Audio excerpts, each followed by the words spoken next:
नमस्कार साथियों। आज हम बात करते हैं भैंस की नस्लों के बारे में। भैंस की नस्लों के बारे में भैंस की नस्लों में बात करने से पहले मैं आपको जानकारी देना चाहूंगा कि भैंसों को दो प्रकार से डिवाइड किया गया है। भैंस है वो दो प्रकार की होती है। एक तो होती है स्वैम्प बफेलो और एक होती है रिवर बफेलो। स्वैम्प बफेलो का मतलब हुआ वे भैंसे जो कि कीचड़ में कीचड़ में रहना पसंद करती है, अब कीचड़ में रहती है। और दूसरी है रिवर बफेलो, वे भैंसे जो कि साफ या स्वच्छ पानी में रहना पसंद करती है। ठीक है, पहले इन स्वैम्प बफेलो और रिवर बफेलो का जो क्लासिफिकेशन वो मैं आपको बताता हूं। पहले बात करते हैं स्वैम्प बफेलो और रिवर बफेलो। स्वैम्प बफेलो में है इसे दलदलीय भैंस भी कहते हैं। कौन सी भैंस कहते हैं? दलदलीय भैंस भी कहते हैं। जबकि रिवर बफेलो को कहते हैं इसे नदीय भैंस भी कहते हैं। तो स्वैम्प बफेलो होती है ये दलदल के अंदर, कादे कीचड़ के अंदर रहना पसंद करती है, इसलिए हम क्या कहेंगे, हम दलदलीय भैंस के नाम से भी जानते हैं। फिर बात करते हैं रिवर बफेलो, तो ये क्या है, नदी में रहना पसंद करती है, तो इसे नदीय भैंस भी कहते हैं। आगे बात करते हैं, यह भैंसे गंदे पानी में कीचड़ में तैरना या रहना पसंद करती है। वह अधिकतर जंगल में पाई जाती है। आपको पता है कीचड़ कहाँ होगा? जंगल के अंदर होगा। और स्वच्छ पानी कहाँ होगा? नदियों के अंदर होगा। यह भैंसे साफ पानी में तैरना पसंद करती है। जो रिवर बफेलो है वो साफ पानी में, स्वच्छ पानी में तैरना पसंद करेगी, और जो स्वैम्प बफेलो है वो नदी में, सॉरी, कीचड़ में तैरना पसंद करती है, कीचड़ या कादे के अंदर रहना पसंद करती है। फिर बात करते हैं स्वैम्प बफेलो, भाई जो कीचड़ में, नदी नावों के अंदर रहेगी, कीचड़ में रहेगी, उनकी गुणवत्ताएं भी कम होगी, उनका दूध उत्पादन भी क्या होगा? कम होगा। तो यहाँ बात करते हैं, यह दूध कम देती है जबकि यह दूध क्या देती है?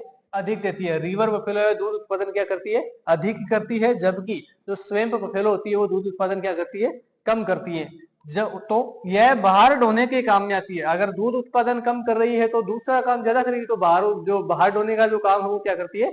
ज्यादा करती है। जबकि यह जो भैंसे होती है दूध उत्पादन और भार दोनों में काम करती है। दूध उत्पादन भी अच्छा होता है और इनके जो नर होते हैं वो भार ढोने में भी अच्छा काम करते हैं। गुणसूत्र, आपको भी पता है कि जो गुणवान होगा वो कीचड़ में क्यों लौटेगा? जिसमें गुण कम होंगे वही कीचड़ में लौटेगा। तो यहाँ पर गुणसूत्रों की संख्या क्या है? 48 है। जबकि जो रिवर बफेलो है, जो गुणवान है, जो अच्छी है, जो साफ पानी में नहाती है, तो उनमें गुणसूत्रों की संख्या कितनी है? 50 है। जो गुणवान होगा, मतलब गुणवान का मतलब क्या? गुणसूत्र अधिक होंगे, इसका मतलब क्या है? दूध उत्पादन भी अधिक होगा और दिमाग भी क्या होगा? बढ़िया होगा। और जब बढ़िया दिमाग होगा तो वो नाले में थोड़ी लौटेगा, वो कहाँ नहाएगा? रिवर में, नदी के अंदर नहाएगा। ठीक है, तो इसी प्रकार से गुणसूत्रों की संख्या 48 होती है और गुणसूत्रों की संख्या 50 होती है। रिवर बफेलो में 50 होती है और जो स्वैम्प बफेलो होती है उनमें 48 होती है। गुण क्या होते हैं? कम होते हैं, तो गुणसूत्र क्या होंगे? कम। इनमें गुण ज्यादा होते हैं, गुणसूत्र क्या होंगे? ज्यादा। तो 50 और 48। इनके सींग बड़े होते हैं, जंगली होती है, ये जंगल के अंदर रहती है। तो जंगली भैंस आपने देखा होगा, तो उनके सींग क्या होते हैं? भारी भरकम होते हैं, बड़े होते हैं और नुकीले होते हैं।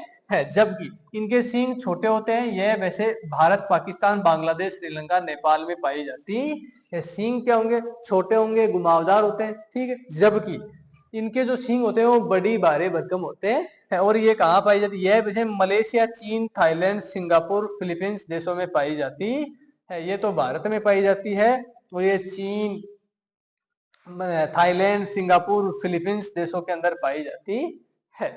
फिर आगे बात करते हैं, हमारे देश में भैंस की नस्लें पाई जाती है जिन्हें उनके आकार के अनुसार 3 भागों में बांटा गया है। हमारे देश में कौन सी भैंसें पाई जाती है? किस प्रकार की भैंसें पाई जाती है? रिवर बफेलो पाई जाती है। अब रिवर बफेलो को भी उनके आकार के अनुसार 3 भागों में बांटा गया है। कितने भागों में बांटा गया है? 3 भागों में। भारी नस्लें, हल्की नस्लें और मध्यम नस्लें। भारी नस्लें का मतलब क्या हुआ? जिनका शारीरिक भार क्या है? ज्यादा है। फिर है हल्की नस्ल। हल्की नस्ल का मतलब जिनका शरीर भार कम है, छोटा है, आकार क्या है? छोटा है। और फिर है मध्यम नस्लें। मध्यम का मतलब क्या हुआ? ना ज्यादा है और ना कम है, मध्यम शरीर गठन वाली नस्लें होती है। तो शरीर के आकार के आधार पर इनको 3 भागों में बांटा गया है, भारी नस्ल, हल्की नस्ल और मध्यम नस्ल।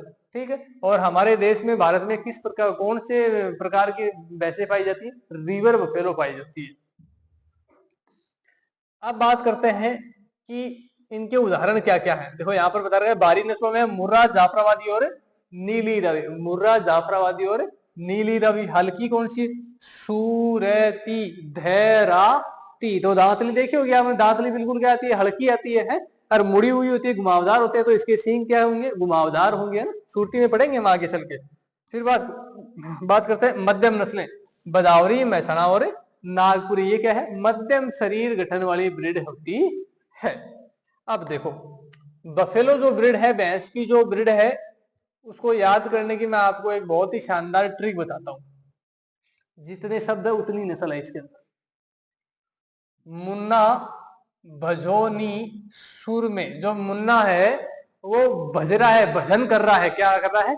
भजन कर रहा है। तो कह रही है, उसकी मम्मी कह रही है उसको कि मुन्ना, भजोनी, सुर में, कि थोड़ा सुर में गाओ, थोड़ा मीठा गाओ। क्या गाओ? थोड़ा मीठा गाओ, क्योंकि हमारे घर पे क्या आ रही है? भैंस आ रही है। हम गाते हैं ना, यहाँ हमारे कल्चर के अंदर कोई भी नई जो गाड़ी लेके आते हैं, नया साधन लेके आते हैं, या फिर नई जो दुल्हन लेके आते हैं, तो गीत गाते हैं। क्या गाते हैं? गीत गाते हैं। तो ये जो मुन्ना है, इसको इसकी मम्मी बोल रही है कि बेटा मुन्ना, थोड़ा सुर में बजो, थोड़ा मीठा गाओ आप, क्योंकि हमारे घर पर क्या आ रही है? भैंस आ रही है। क्या आ रही है? भैंस आ रही है। कौन कौन सी भैंसें आ रही है?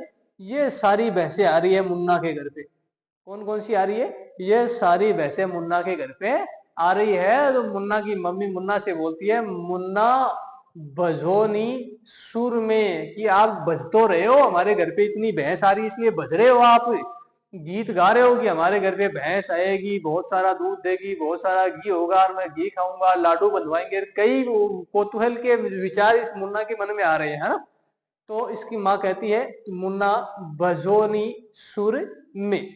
तो ठीक है, इसको एक्सप्लेन करते हैं। मुंह का मतलब क्या हुआ? मुर्रा। मुंह का मतलब क्या हुआ? मुर्रा। सबसे ज्यादा दूध उत्पादन करने वाली नस्ल कौन सी है? मुर्रा है। फिर है ना, ना का मतलब क्या हुआ? नागपुरी। कौन सी है? नागपुरी। ठीक है। मुन्ना। भय का मतलब क्या हुआ? बधावरी। कौन सी होगी?